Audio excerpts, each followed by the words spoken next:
You're listening to the Handcrafted Therapy Podcast with massage therapist and business owner, Julie Alexander. That's me. I'm your host. I've been a massage therapist for 17 years, and I have a business marketing degree. On this podcast, we'll be interviewing industry professionals that can talk to us about how to run your business better, how to be a better massage therapist overall, and how to take care of yourself and give yourself a little love, a little self-care. Little grace in your life. I am so glad that you're here.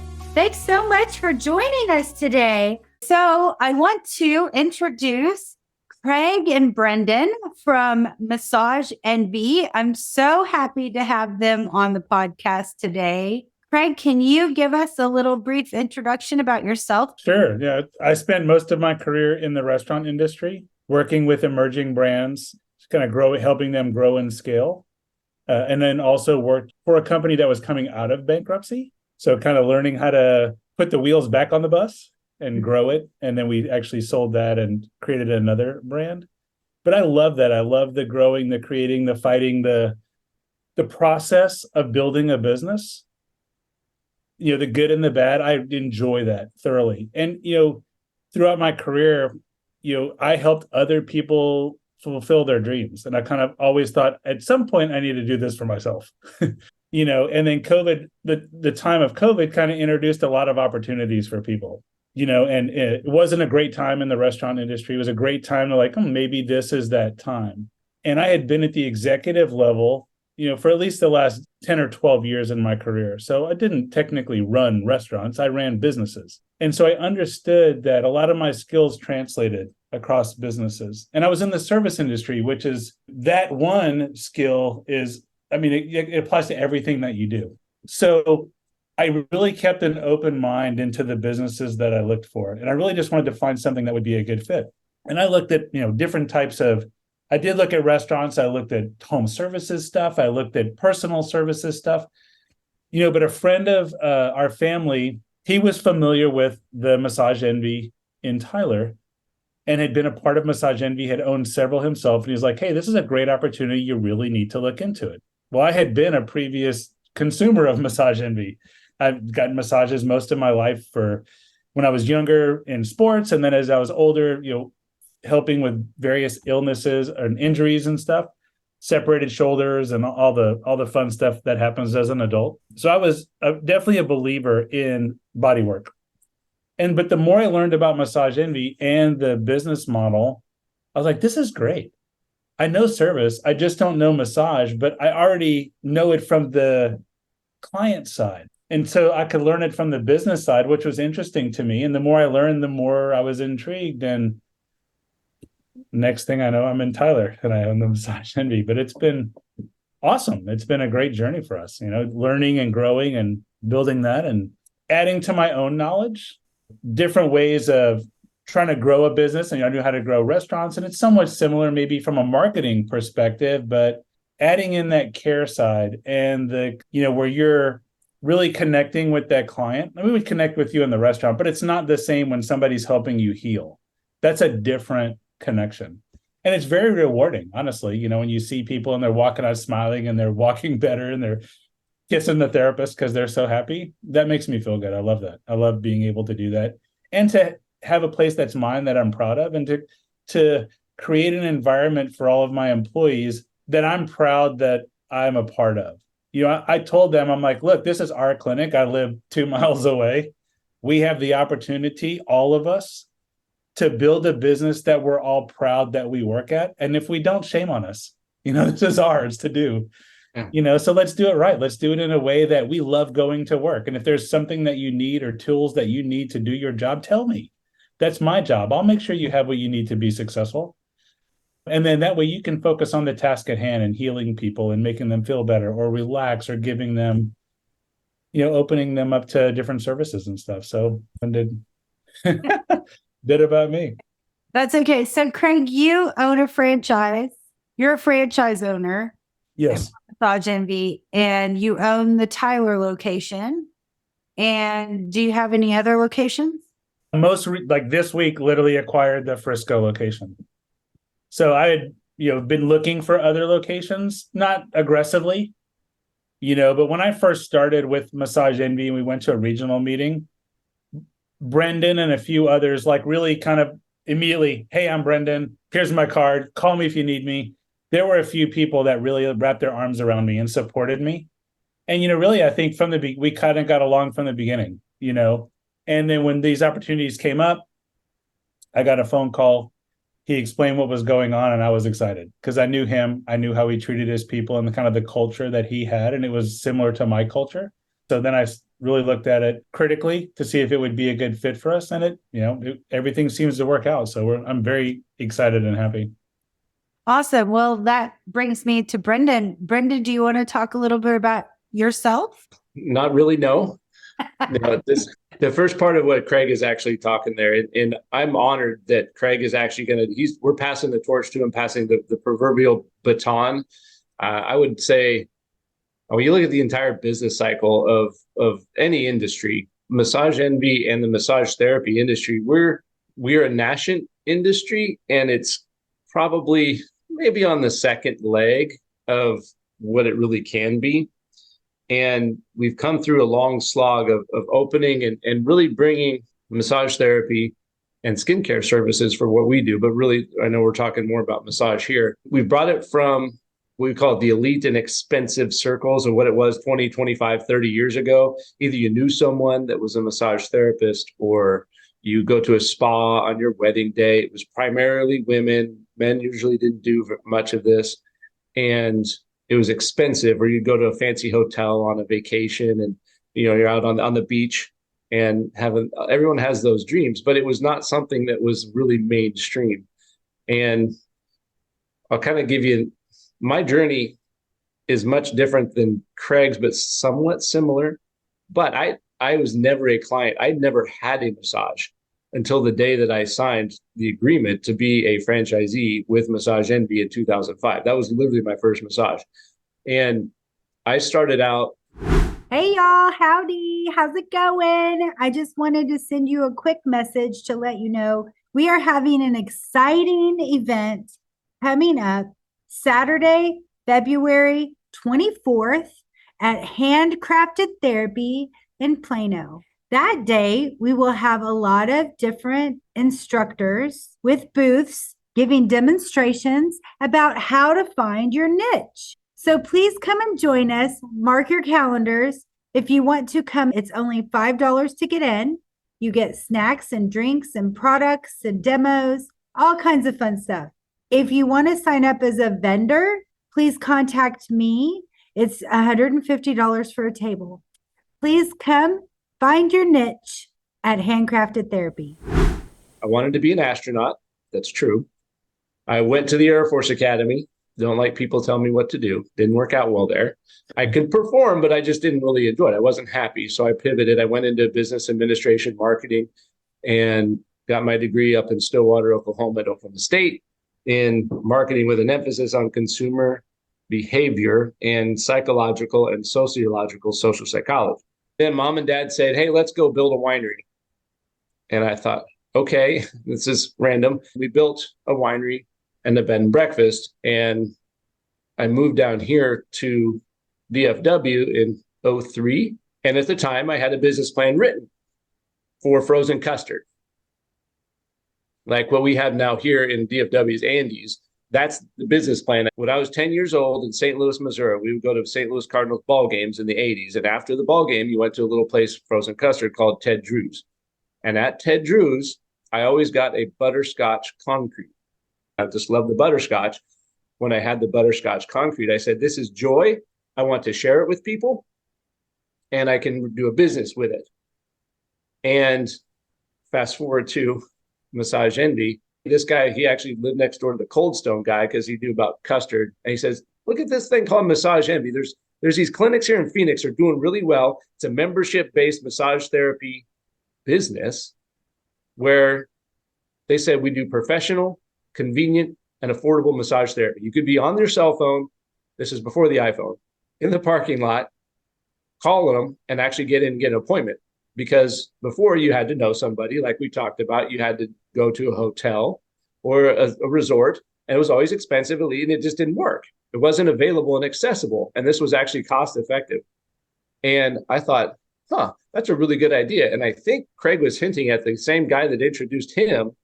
That's the guy that introduced me as well. And this was 20 years ago. And I had no idea that Craig and I had that same mutual connection even until last week. So I go down to Houston and I got my first massage, and I'd done all the research on the business side of things, whatever. And the therapist, he took his elbow. We were running long in our meetings, big shocker. And he takes his elbow, he runs up and down my spine on both sides. And I come out 15 minutes later, I said, that was amazing. I cannot believe I've never tried this. I've always had my shoulders rubbed by, whatever. But that was amazing. I would sign up for anything after that. This is awesome. And it truly is the best membership that I've ever come across or heard of. And really, back then, it was really only gyms that were still doing memberships. And that's where the idea for Massage Envy came along. And I signed up, and we never look back. And that was in 2005. And then we built our Stonebriar location here in Frisco, Texas. We opened our second location at Craig Ranch in 2007. And then the third location that Craig has just now taken over in 2009. So we built those up and we ran 3 locations. And then as the years have gone by, like I said, there has been a lot of challenges, a lot of great opportunities. And then being able to, this still sticks with me. Her name was Dawn Cotton. And if you're listening, Dawn, this is for you, as I still remember this 20 years ago. She said, when you relieve someone's pain on an emotional level, you'll have a client for life.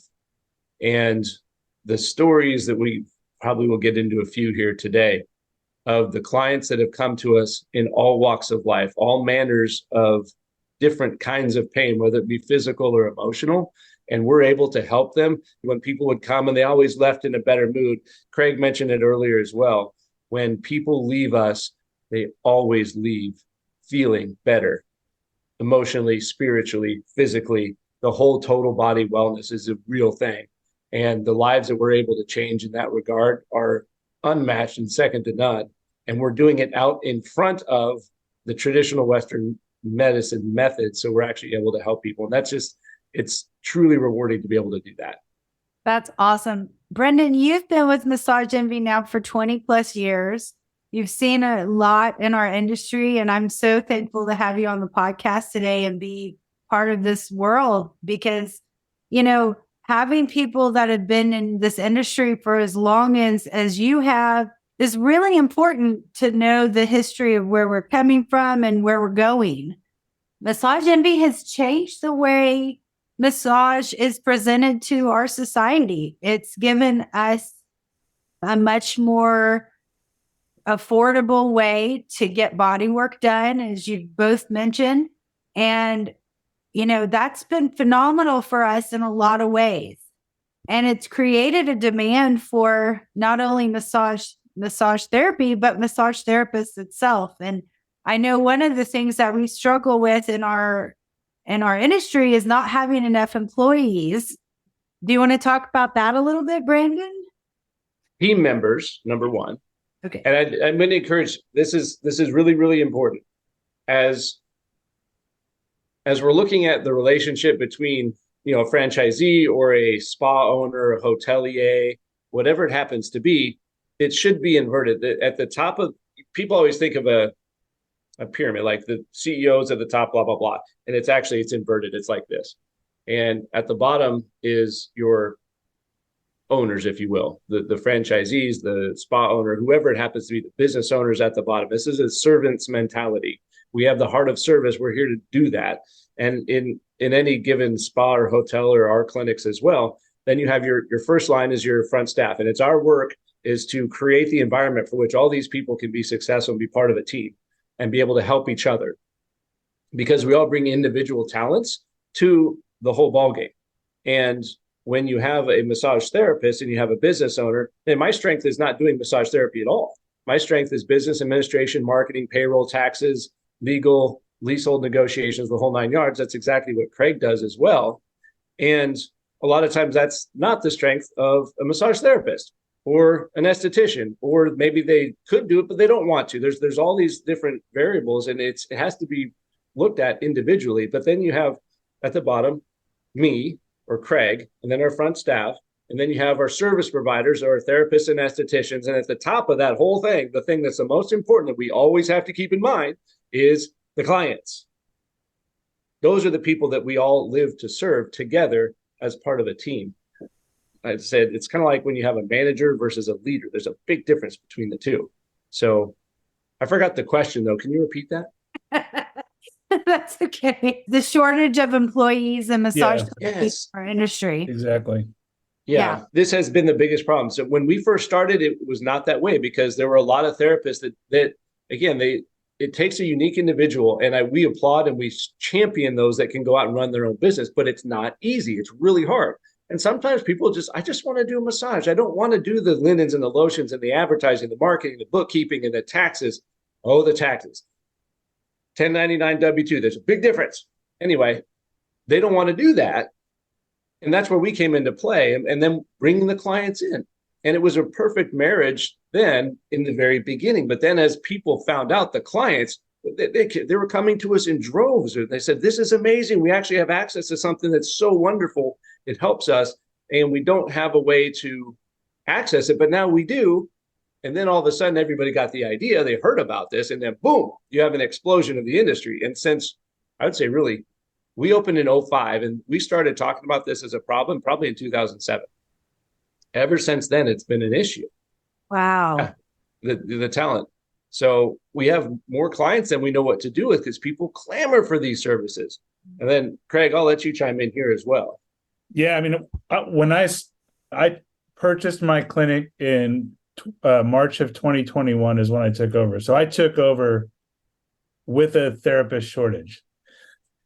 And I think, to Brendan's point, one of the challenges of bringing massage to the masses is more people are aware of it.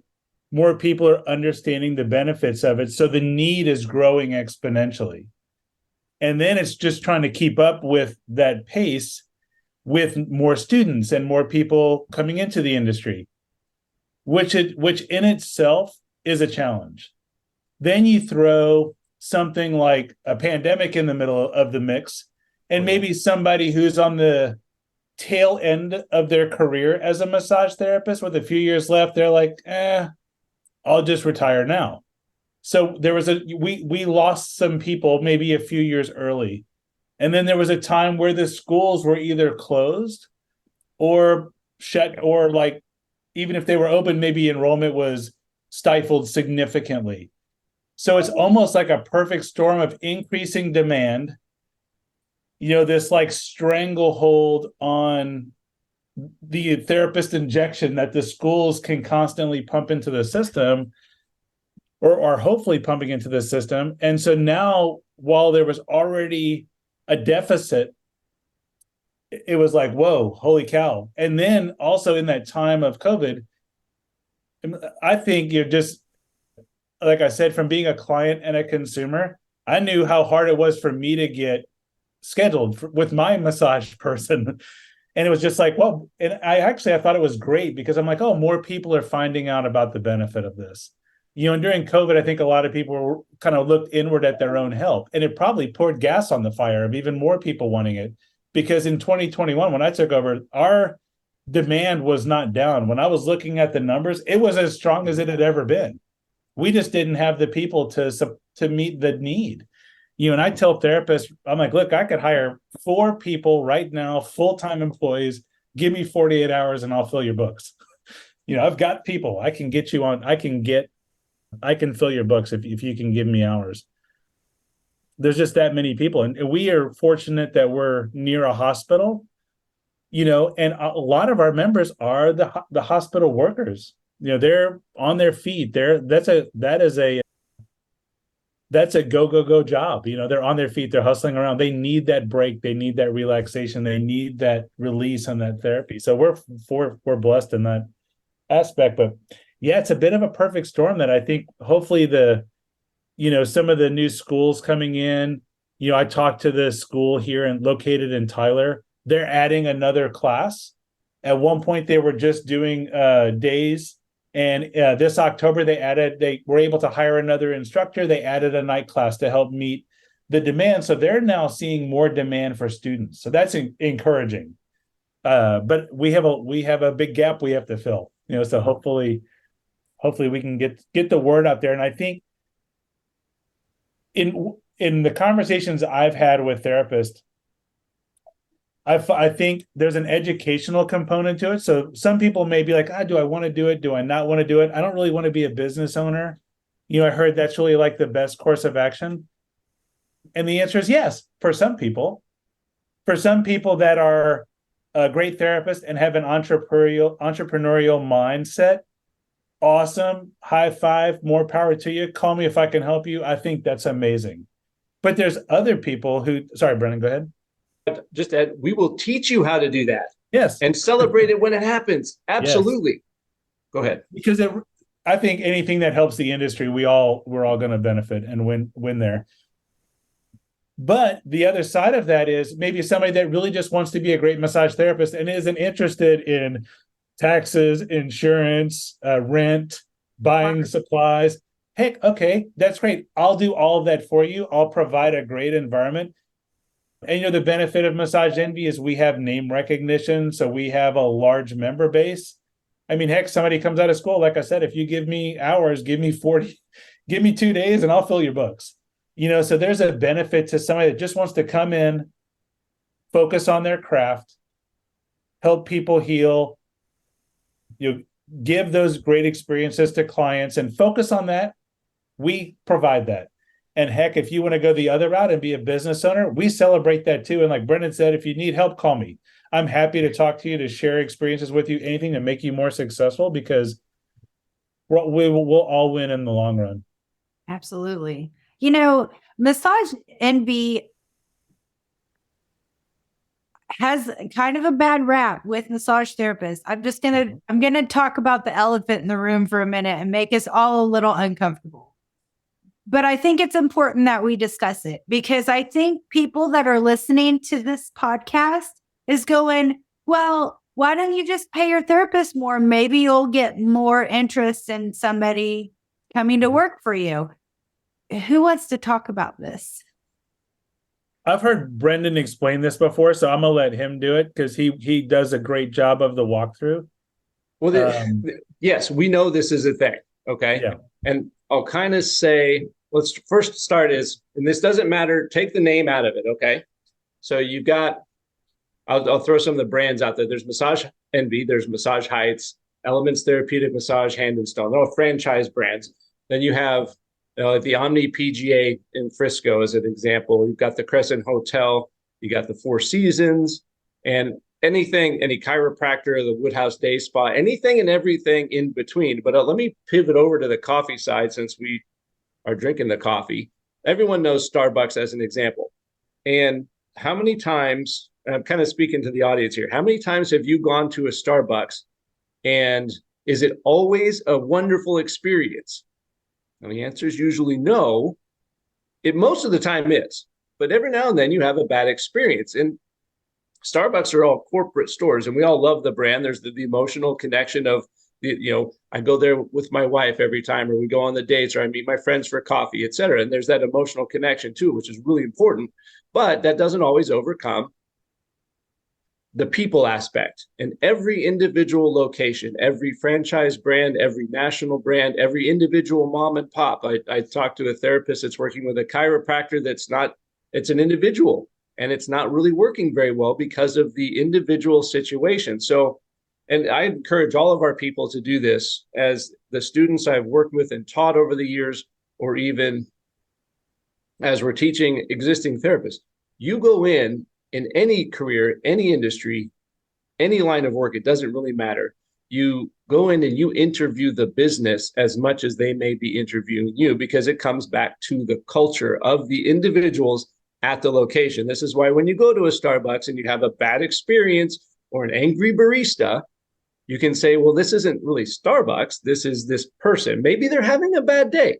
That happens too. How many times have I said, gosh, it seems like you're having a rough day. Something's happened outside, because Usually when people come here, they leave happier, and that's all we ever want to do in our brand as well as anywhere else. So there have been, unfortunately, bad experiences for people at not only Massage Envy, but also the others. It happens everywhere because of individual leadership. And there's kind of an old axiom in business in general. It says people don't quit businesses, they quit managers, or they quit the people that are in leadership. And that's where we really have to focus on what they're looking for. And then kind of going to, you mentioned the pay structure, right? So we asked the question, well, I said, how much should a massage therapist earn? And everyone has various different answers. 9 times out of 10, I asked that question. The person I'm talking to actually, I don't say undervalues, but they underestimate what they say what they need to earn is like half of what we actually pay at our clinics. And we're pretty standard nationally as well.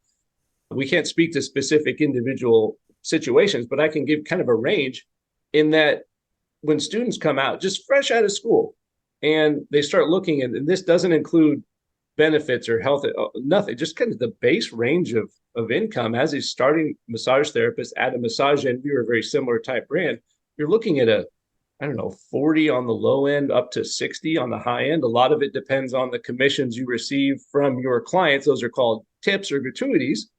And those are just little certificates of appreciation that are colored green with presidents' faces on them. So when you serve someone really well, they give you lots of certificates of appreciation. And that's a good thing. So when we start breaking it down, the pay structure is complicated. It just is. And it's our mission and our job to be able to help educate people on how this works so they can make a decision that's best for them. And I'll kind of go to the entrepreneurial side of things. When you're running your own business, you have to do everything. Okay. If you're, say, as an example, you're a traveling massage therapist, you have a table and you've got your car and you do out-call appointments. Okay. Well, you're having to purchase your table and your equipment, your stereo system, and you have your booking engine, your merchant fees that are going to be 4%. And you start adding up all these things. That's the business administration side, your lotions, your linens, your supplies, and your time. And for every 1 hour session, I'll use DFW, Dallas Fort Worth, as the example. If you're driving, say, an hour and a half session, you have to book an hour of time before the session, your session, and then an hour of time after the session. So if any 1 hour session, you're booking a 3 hour block of time just for travel time to set up, do the session, take down, travel, do, set up, take down, etc. By the time you're doing 4 sessions in a day, that's a 12-hour day. That's a lot of time. At a clinic like what we're doing, you can come in, you can do a 4.5-hour shift, or some therapists just want to go straight through. Some want to do 6 hours, and we work the breaks in. But you have to have that teamwork aspect of things. If someone's telling you what to do without any kind of input from you, or if they're just being bossy, I don't know if I'd want to work at a place like that. It should be a collaborative effort, but there's needs on both sides of the business. So at the end of the day, you take all that time, energy, effort, and cost that goes into the administration. In a clinic, you're working as a therapist. You basically are building your own private practice because your clientele become your clientele even within the 4 walls of a practice. And there's a cost associated with running the practice. Rent on a 3,200 square foot building in a commercial high-end retail center, that's not cheap. You're looking at $10,000, $12,000 a month just for rent. And if you're doing, say, 1,000 sessions a month out of that, that's $10 per session right there. That's rent. In our world, we pay royalties as part of the national brand. That's another $10 per session that goes on. All the front staff administration, all your leadership, the supplies, all of that. If you're running your own business, you are the one responsible for all those costs and the labor that goes into it, the accounting, the taxes, etc. So if you think, say, on average, say $80 comes in as a income, the gross income at the top line. This is the other thing. Do not fall in love with top line revenue. Biggest mistake ever. And that's what people always see. It's $80. Well, how come I only get paid whatever at the end? I'll kind of walk you through that. So you're $80, that's your $10, that's your $10, that's your $20. We're already at 40, and that's only 3 line items. In our world, that's our rent, our royalties and marketing fees, and that's not even our merchant fees, that's our front staff, like the administration of the building, the actual labor cost. That's already cut in half. So if you're running your own business, you're doing all that yourself. You get to keep the 80, but all these expenses are coming out. Now you are your own front staff. You are your own lotions, your own linens, all of that administration, the taxes, the marketing, the advertising, your business cards, your promotions, your Facebook, the whole 9 yards. You're doing all of that. But the question is, do you want to? And when you take it into that example of the alcohol therapist, all that time that you're spending too. So the question is, do I want to keep the income for myself, which again, we celebrate that. We'll teach you how to do it. It's awesome. And there's certain people that love it. I would do it. It's awesome. But do you want to do that? And if you're not wanting to do that, the question is, after all that's left over, by the time we get left, say there's $25, $20 is the commission that the therapist earns after that, all that stuff comes out. You have to look at yourself and say, well, the business has $27 left after they paid all the expenses. And I'm not talking 4 line items. The P&L is like 3 pages long. They're all these little death by 1,000 cuts line items, right? You got $27 and you're going to get 25 of it. And you look at yourself and you say, for $2, I get to pay them as a commission for the work that they did, the business. It's a flipped mentality. I can pay you $2 and you take care of all of that for me. And all I do is show up, do my sessions, help clean up, be part of a team, and I get to go home. So I can do 4 sessions in a day with 5 hours of time versus 12. Maybe that's worth it to me. Maybe it's not. Excuse me. And the last thing I'll say, when you're part of a team like that, though, your limitation is your time. And if you have your own business, this is the beauty of being a business owner, you have unlimited potential of growth. But as soon as you run out of time as the massage therapist, what are you doing? You're bringing on new team members. You become the leadership. And then you're getting into a whole different world. It's called HR and people. That is different than massage therapy as a practice. So they're 2 totally separate. But again, you have unlimited potential. You can be the next 4 Seasons. You can be the next Omni PGA. You could be literally the next Massage Envy, Massage Heights, Hand and Stone, whatever you want to be. That can be you. But it's hard. But you can do it if you want to, and we can teach you how to do it. The question is, do you want to put in the effort, time, and energy on top of your actual practice while paying your bills, eating, having a roof over your head, and driving your car to actually put that in? But it can be done. So I'm going to summarize all that I just said, basically in one sentence. Do I want to outsource that to someone? The business administration of the whole thing. Do I want to outsource it and pay a small chunk, or do I want to do it all myself? That's really the ultimate crux of the decision, if you look at it. So you're absolutely right. Is the massage therapy career for you, or is it an entrepreneurship career choice for you? Because it is a completely different road to take. I mean, I'm well down the path of the entrepreneurship, right? I'm way down. I'm not going back. But going back and looking at my decision and the fork in the road at the very beginning, looking back now, I'm thinking, man, it would be so much easier just to work for somebody else. Right. And so I think if you're not a self-motivator and you're not wanting to do a website, you don't want to network, you don't want to send email marketing blasts and manage your own calendar and figure out which scheduling app to use and finding a room to rent, all the things, the taxes, the LLC, all the things you've talked about. If you're not wanting to do that, don't do it. There's so many places to work. I mean, Craig seems like a very nice man to work for. And I think he would take out all that stress for you. You can just go to work and come home, right? Mm-hmm. That's the question. The question is, do I want to be my own boss, or I would say, if you can be happy, this is myself speaking. If I could be happy working for someone, I'd do it in a heartbeat. The problem is that's not me. That's never been my calling. And it's 2 totally separate worlds, and it's perfectly great being both ways. It doesn't matter. Yeah, absolutely. On one thing you had mentioned about, Massage Envy or the perception that we pay less. You can look on Indeed, and all of the major brands list the exact same dollar range. They have to gather talent. We wouldn't have talent if we paid significantly less than other people. I know that some of the therapists that I've talked to that have come to work for me, they're like, oh, well, they're offering whatever it was like 25% more than I was paying. But it was $10.99. Mm-hmm.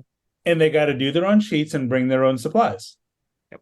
And I'm like, I'm not an accountant, but you should call an accountant or somebody that knows they're talking about it and have them run those numbers for you. Because when you are a self-employed person, you need to understand what those taxes are.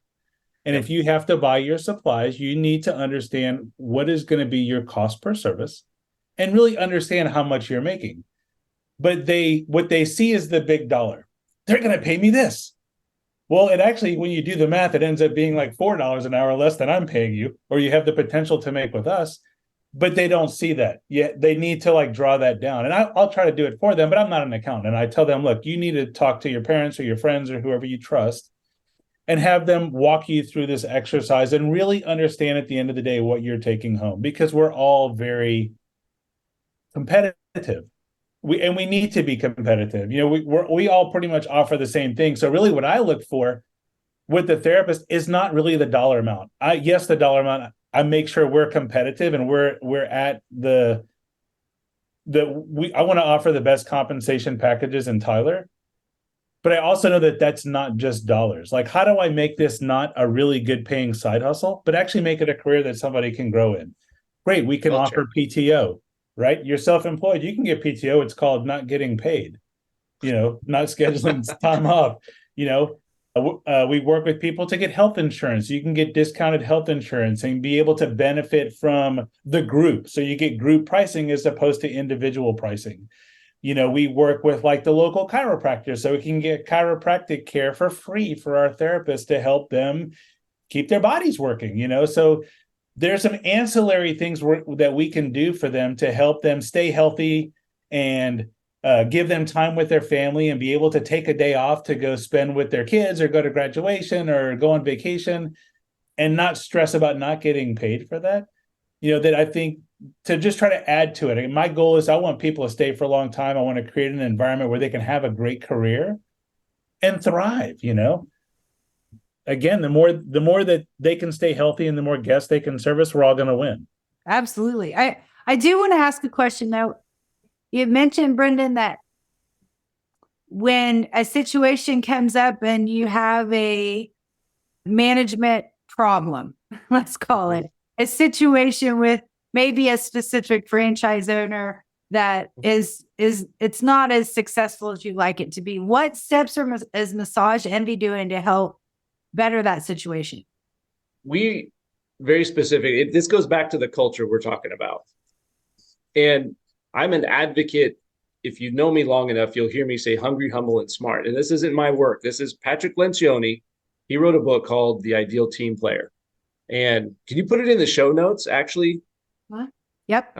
That's fun. I never said that before. He wrote The Ideal Team Player. And in it, he identifies the three core virtues of the ideal team player. And those are hungry, humble, and smart.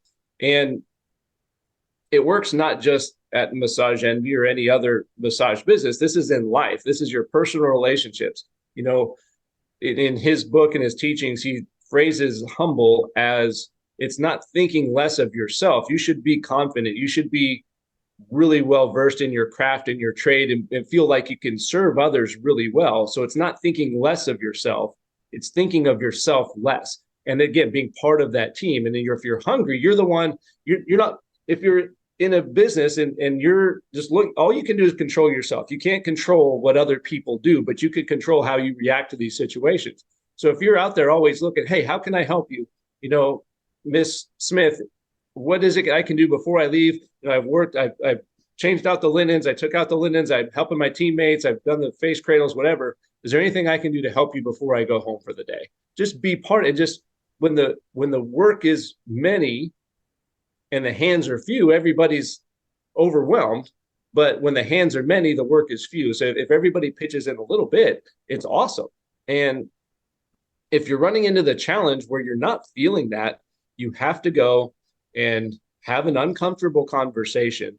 We call it the vulnerable trust, where you create that, where you can be authentic and honest, tell them how you're feeling, how it's challenging. And ultimately, when you get into business, and what we're really talking about here is business ethics. How do you treat other people? And it ultimately comes back to the golden rule. And even a step further on that is the platinum rule, where the golden rule is treat others as you wish to be treated, right? The platinum rule is a little bit one step above that. It's treat others the way they wish to be treated. So you need to ask the leadership and say, this is what I'm really wanting to accomplish. And you understand and find out how they're feeling, and you can empathize with them to know where they're coming from. They should mirror that to you as well. You can have an authentic conversation. And a perfect example, kind of going to the PTO thing, is if you want to take time off to attend a friend's wedding, just tell them in advance. Say, hey, 30 days from now, my best friend's getting married. And in our world, it's so flexible. If you want to take a day off, add a shift on another day. You'll get filled up. Do it on a Saturday. You'll even earn more money, which is great. Add it on, and then you can take that day off, and you're creating your own time off paid because you've just done it yourself. Leave it better than you found it. Help other people, and just be having communication in advance, and it works really, really well. So, and if you approach those conversations and it doesn't get resolved, if there's another layer of the leadership, try and take it there. If they're hungry, humble, and smart, they will receive that with welcome, open arms, and criticism. If they're not, then they get defensive, and then they come back and attack you. I don't know. Maybe I might not enjoy working there much longer. That's what I would do. Yeah. Well, I want to wrap this up by saying, again, thank you for joining me both. I'm so thankful that you are here today to talk to me about Massage Envy and the franchise and all the opportunities that Massage Envy offers us as a group of massage therapists. I'm very thankful that you're in our industry. If there's anybody that wants to join the Massage Envy team, I'm sure that we can have a link in our notes. If you work at Massage Envy and you're having some issues, is there some place they can go to reach out? Yeah, they can reach out to me, and I can help guide them to the right person. Me too. And I'll put this out. This is something that we've done. I know Craig is going to offer it as well. Our mission is just to help educate people about what it is we've done and do at our clinic. We can't control, like I said, anything outside of our control. Even other Massage Envy franchisees, we can't control those. If you're in the North Texas area and you want to visit, and we call it the client experience. We will offer you a session. You can come in, you can talk to one of our therapists during the session, actually receive a service, whether it's a facial or a massage, it doesn't matter. And you can talk to the people there, and we will open the book and show you literally how the whole thing works. It's not about coming to join us. It's not about offering a job. It's just helping educate people. And then you can make an educated decision, if you will, the wise decision for what your personal future is in light of your past experience, your current circumstances, and your future hopes and dreams. What's the wise thing for you to do? And if you have the education and you understand how everything works, from the income, the business administration, marketing, how the therapist commissions work, the bonus structures, the HR, all of that, you actually, when you're educated, you can make the best, most wise decision for you. And that's something, just reach out to Craig, and even me, I'll point you back to Craig, but I'm happy to take any and all questions in that regard. We just want to help people understand. Thank you. That's awesome. And, please keep in mind and rewind this podcast if you need to get a good view of the fact that you don't make everything you charge your client for the massage. So Brendan went through details of how that cost is broken down, how that income is broken down. And if you're charging $100 for a massage, what are you actually taking home from that? So thank you both for helping us understand that. I appreciate that. Go ahead. Fall in love with the bottom line, not the top line. It's a mistake across. Craig, he's laughing because he knows that you laughing too, Julie. This is what people, I don't understand it. Like, who falls in love with top line revenue? If you make $10 million, but you paid out $12 million, you're $2 million broke. Who wants to be that? saying. So yeah, fall in love with the bottom line and understand how you get there, which is what you were just saying. Fall in love with the bottom line. Yes. Thank you. All right. Anybody want to say any last words? Just thank you for the time and the opportunity for the conversation. I think it's, like I said, it's just a lot of education that I think needs to get out there that's going to help young therapists make a good decision for them. Everyone's decision is different, but depending on their desires or their skill set.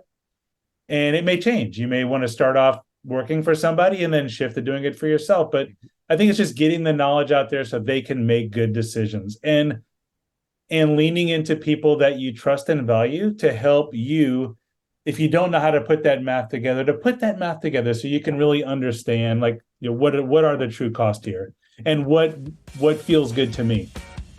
Awesome. Well, thank you very much, guys.